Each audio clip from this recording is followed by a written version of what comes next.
Hello everyone, আসসালামু আলাইকুম। আশা করি সবাই ভালো আছেন। এটা আমার ফার্স্ট ব্লগ। সেহেরি করে ফজর নামাজ পড়ে একটা শান্তির ঘুম আসে, কিন্তু কি আর করা, এমন সময় আমাদের পুচকে আম্মাজান ঘুম শেষ। আর কি ঘুমাতে দেয়, এই যে দেখেন জানলা দিয়ে সে তার ফুফাতো বোনের সাথে খেলা শুরু করে।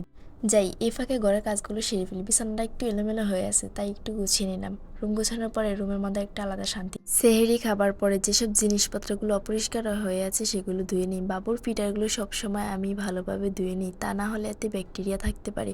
এগুলো বিশেষ করে ভালোভাবে ধুয়ে নিই সব সকাল সকাল, যেন আমাদের মেয়েদের উপর একটা ঝড় বয়ে যায়। এটা শুধু তারাই বুঝে যারা বাপের বাড়ি ছেড়ে এসেছে। এর মধ্যে বাচ্চার খাবার রেডি করতে হবে। ফিটারগুলো গরম পানি দিয়ে ফুটিয়ে নিলাম, তারপর সুজিগুলো রেডি করে নিয়ে আসলাম। আহা, রুমটা গোছানোর পর একটা অদ্ভুত শান্তি পাই যখন রুমে আসি। রেডি করা সুজিগুলো ফিটার নিয়ে দুধ মিশিয়ে আম্মুজানের খাবার রেডি করলাম। খাবার ঠান্ডা হতে হতে সে তার বাবার সাথে দুষ্টুমি শুরু করে দিল, এবং খাওয়ানোর শেষে আমার আম্মুজানটার সাথে সাথে ঘুমিয়ে পড়ল। আমার মেয়েটা যখন ঘুমিয়ে যায় তখন আমার পুরোটা ঘর নিস্তব্ধ হয়ে যায়। এদিকে বাবুর কাঁথাগুলির ধোয়া এখনও বাকি। যাই ওর কাঁথাগুলি ধুয়ে দিয়ে আসি। এই তো আমার কাঁথা ধোয়া শেষ, এখন রোদে দিয়ে আসলাম। মাশাল্লাহ, আজকে রোদের তাপমাত্রা ভালোই। রুমে এসে দেখি ঘরের সোফাগুলোর উপরে ধুল পড়ে আছে।